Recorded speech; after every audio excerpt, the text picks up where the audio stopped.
नमस्कार दोस्तों। आज हम लोग बात करेंगे पॉलिटी के अंतर्गत जो आपका पॉलिटी फैक्ट्स चल रहा है। आज उसका है पार्ट सेकेंड।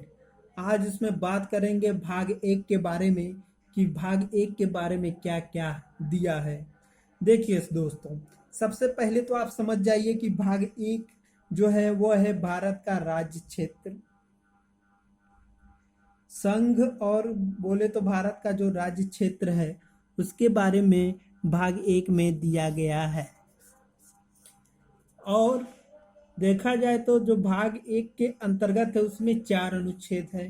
अनुच्छेद 1, अनुच्छेद 2, अनुच्छेद 3 और अनुच्छेद 4। इसलिए भाग एक में देखा जाए तो अनुच्छेद 1 से लेकर अनुच्छेद 4 तक दिया गया है।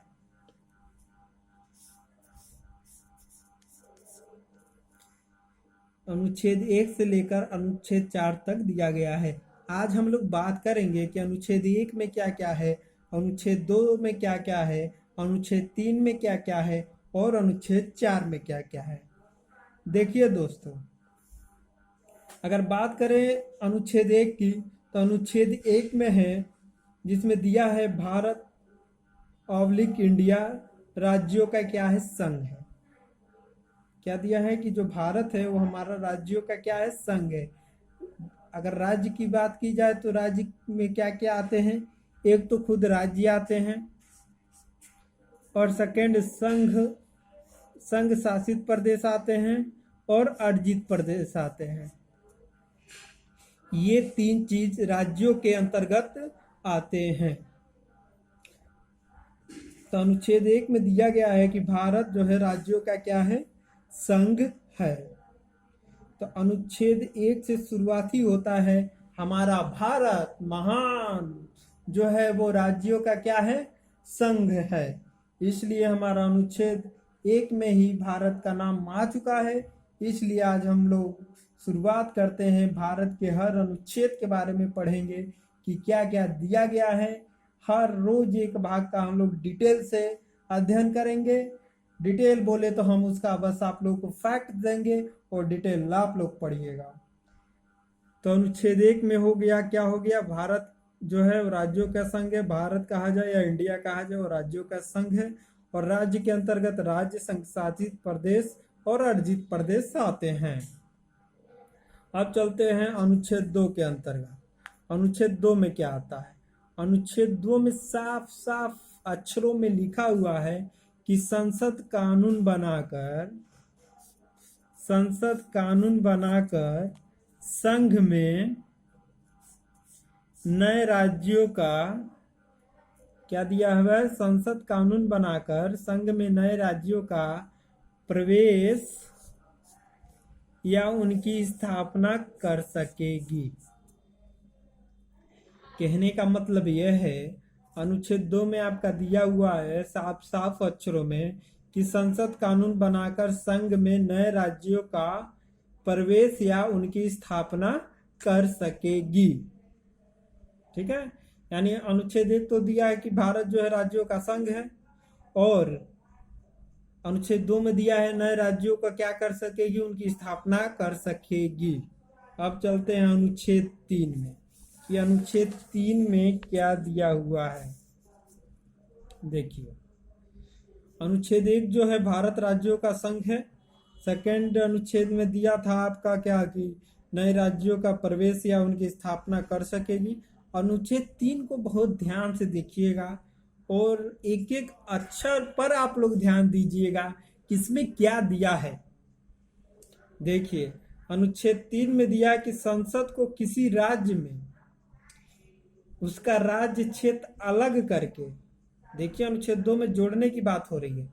इसमें कह रहा है किसी राज्य क्षेत्र को, अगर मान लीजिए कोई राज्य क्षेत्र बड़ा है, ठीक है, तो उस राज्य क्षेत्र को क्या करने, अलग करने, अथवा 2 या 2 से अधिक राज्यों को मिलाकर, अथवा किसी राज्य क्षेत्र को किसी राज्य क्षेत्र के साथ मिलाकर नए राज्य का निर्माण करने की जो शक्ति है वो क्या करता है, प्रदान करता है।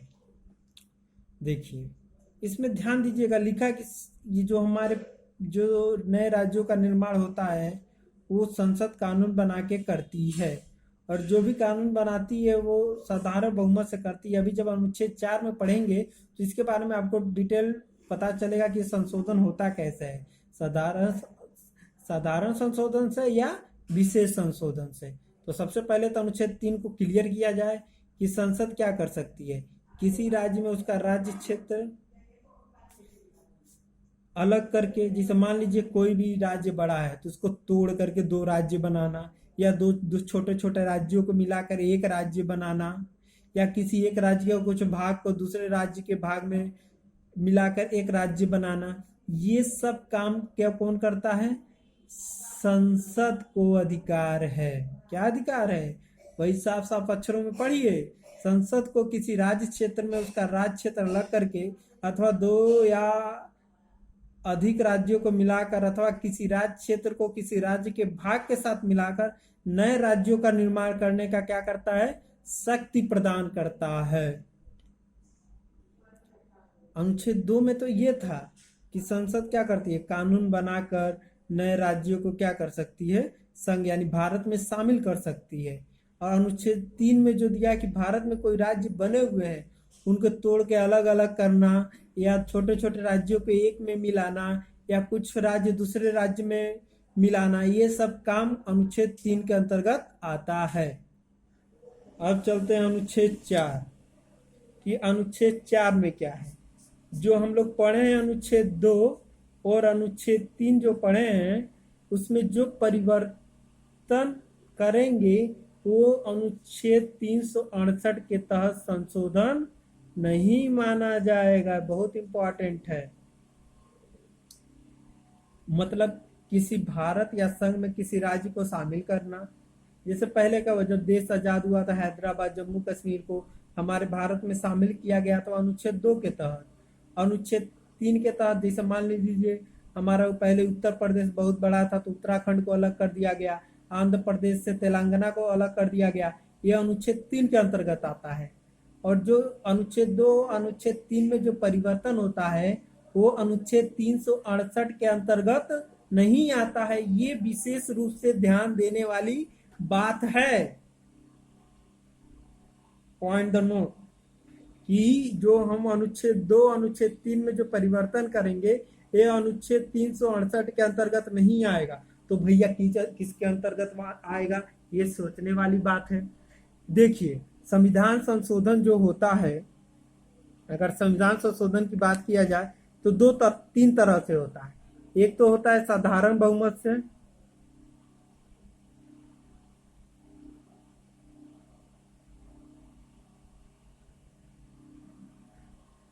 साधारण बहुमत से, दूसरा होता है विशेष बहुमत से,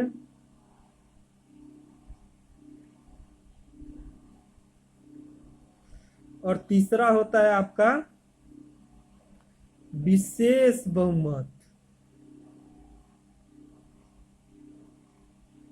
प्लस आधे राज्यों का अनुमोदन। देखिए, हमारे संविधान में तीन तरह से संशोधन होता है, एक साधारण बहुमत से, एक विशेष बहुमत से, और तीसरा हो गया विशेष बहुमत प्लस हाफ राज्यों का अनुमोदन। जो हमारा इस जो राज्य परिवर्तन करने का जो संशोधन आता है वो 368 के अंतर्गत नहीं आता। तो बात किया जाए तो 368 के अंतर्गत कौन कौन से बहुमत आते हैं? देखिए, ये दो जो हो गए, ये 368 के अंतर्गत अनुच्छेद 368 के अंतर्गत कौन कौन से आते हैं? विशेष बहुमत और विशेष बहुमत प्लस हाफ राज्यों का अनुमोदन। तो ठीक, तो हमारा जो राज्यों में जो परिवर्तन होगा, किसी राज्य को किसी राज्य के साथ मिलाना या किसी भारत में किसी राज्य को मिलाना, वो जो संसद करती है वो साधारण बहुमत से करती है। और जो साधारण बहुमत होता है ये आपका जो होता है अनुच्छेद 368 के अंतर्गत नहीं आता। ये ध्यान दीजिएगा इस बात को, जो साधारण बहुमत होता है अनुच्छेद 368 के अंतर्गत नहीं आता, अनुच्छेद 368 के अंतर्गत विशेष बहुमत आता है और विशेष बहुमत प्लस हाफ राज्यों का अनुमोदन आता है। जब हम आप लोग को संविधान संशोधन का फैक्ट पढ़ाएंगे तो आप लोग को बताएंगे कि विशेष बहुमत के अंतर्गत क्या क्या आता है, क्या क्या संशोधन होता है और विशेष बहुमत प्लस हाफ राज्यों द्वारा कौन से संशोधन किए जाते हैं। और यहाँ पर तो एक चीज आप लोग को मालूम हो गया कि साधारण बहुमत से जो होता है हमारा जो राज्यों का परिवर्तन होता है या कहा जाए दो राज्यों का मिलाना या एक राज्य को दो राज्य में तोड़ना या संघ में राज्यों का मिलाना, ये साधारण बहुमत से होता है। और भी साधारण बहुमत से बहुत सारे कार्य होते हैं। तो ये सब हम आप लोग को पढ़ाएंगे जब संविधान संशोधन पढ़ाएंगे। एक एक संशोधन आप लोग को क्लियर हो जाएगा और सारे संशोधन को आप लोग के सामने डिटेल के साथ फैक्ट्स दिया जाएगा ताकि कोई भी एग्जाम में आपका एक भी क्वेश्चन इधर का उधर न जाए। तो आज हम लोग क्या पढ़े, 4 अनुच्छेद पढ़े भाग 1 में। पहला भाग 1 की बात किया जाए तो वो था भारत का राज्य क्षेत्र, जिसमें अनुच्छेद 1 में बात किया गया है कि भारत क्या है, राज्यों का संघ है। अनुच्छेद 2 में बात किया गया है कि क्या है, संसद कानून बनाकर संघ में नए राज्यों को प्रवेश या उनकी स्थापना कर सकती है। अनुच्छेद 3 में बात किया गया है कि संसद को किसी राज्य में उसको राज्य क्षेत्र को अलग करना या 2 या अधिक राज्यों को मिलाना या किसी राज्य क्षेत्र को किसी राज्य के साथ मिलाना या नए राज्यों का निर्माण करना, ये सब अनुच्छेद 3 में आता है। अनुच्छेद 4 में हम लोग बात किए कि अनुच्छेद 2 अनुच्छेद 3 में जो परिवर्तन होता है अनुच्छेद 368 के संविधान संशोधन के तहत नहीं होता बल्कि साधारण बहुमत से होता है। लेकिन अनुच्छेद 4 में बस इतना ही लिखा है कि जो हमारे नए राज्यों का परिवर्तन होता है वो अनुच्छेद 368 के अंतर्गत संविधान संशोधन के अंतर्गत नहीं आता।